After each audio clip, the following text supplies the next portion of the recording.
with his boat arcing on to Pluto's kingdom. The Faun's complains that the charcoal burners have destroyed the whole forest in order to melt the miners' ores.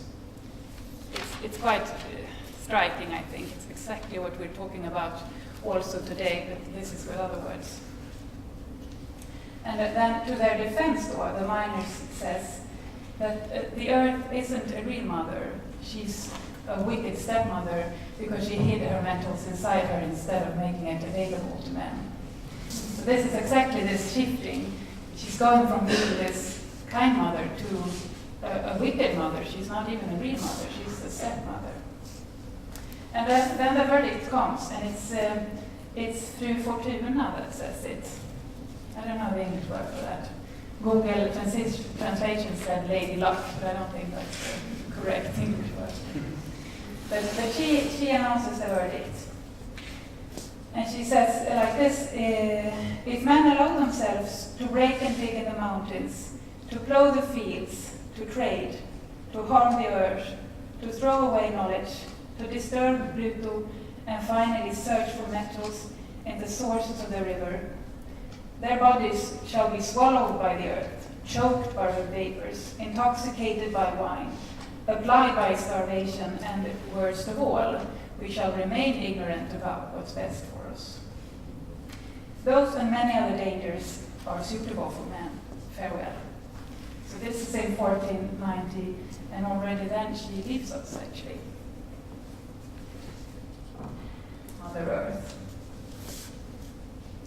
I think that, and this is also what this book about. You can of course also clearly see the parallel to women liberation and the situation for women, and so yeah.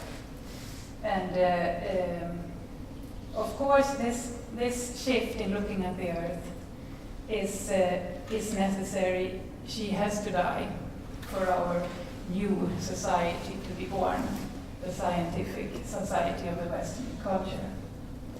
So then she dies. It's not enough that she's wicked or not even your real mother. She has to go away for us to be able to do what we have done. And then how this is linked to the land reforms and owning, you could perhaps wonder. But I think it's quite intimately hanging together, because this idea of individually owning land, as we see it today, and when we think of owning as a quite commercial thing, you own something, you buy it, you sell it. That's what you do. Is actually not so old. And so even in our now it's sort of Swedish this perspective, and vi är ju alla Swedish almost. Ja. Alltså ända fram till 1700-talet, the 18th century, we had this construction of alltså allmänningen and outfields and the fields and the outfield, the grazing land and the fields. That's how the villages was constructed, and the village owned the land, and you had a piece in it. It wasn't like you owned it because it's rather so that your family owned it, or your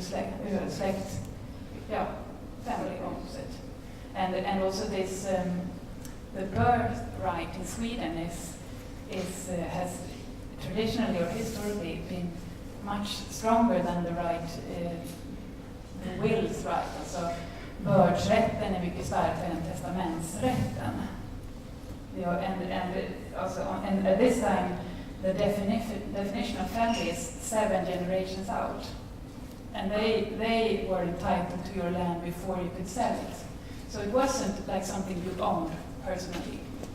It's a shifting reforms, alltså de stora skiftesreformerna, laga skifte, enskifte, storskifte, laga skifte kommer sist. That dramatically changed this, and it started in 1780-talet. The shifting reforms took place, and they seem to be, well, they are described as the thing that most dramatically has changed our nature, and it's not so far back in our history.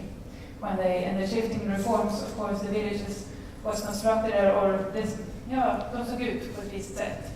And in the shifting reforms, of course, they were moved out. The individual farms were moved out from the village, and the land was det lades till den enskilda gården. And when that happened, this reform took place, and it mynnade ut i, it became den agrara revolutionen, the agrarian revolution, that is actually not so known, but is what caused the industrial revolution, as we know of much better. In our urban society, we tend to think that that's where history started, industrial revolution, but of course that couldn't happen without a revolution on the countryside, on the agriculture side. And that is, you described that period from 1750 to 1850, where the agrarrevolutionen took place, and this dramatic change in our landscape also took place. And our new way of looking at nature as something that you individually own and can sell and can make money on. So we go from a way of looking where you sort of belong to a land and shift that to another way of looking where land belongs to you. And this happens, it's quite recently in our history that shift has happened. Mm-hmm. And then I will perhaps slow down then och säga att, ja. And I think jag vill bara wrap it up med att säga att often now today we talk about this thing that you have to own something personally to really take care of it and make profit from it. And this tragedy of the common that's been discussed quite a lot now since Elinor Ostrom got the Nobel Peace for proving that that's perhaps is not the case. And I think you could really emphasize that. If we talk a lot about today of long-term sustainable management of things. And if that's what we want, I think this personal owning system that we have gotten quite recently and have now seems to be the best solution to this problem. And then we were supposed to send some short sentences with this thing.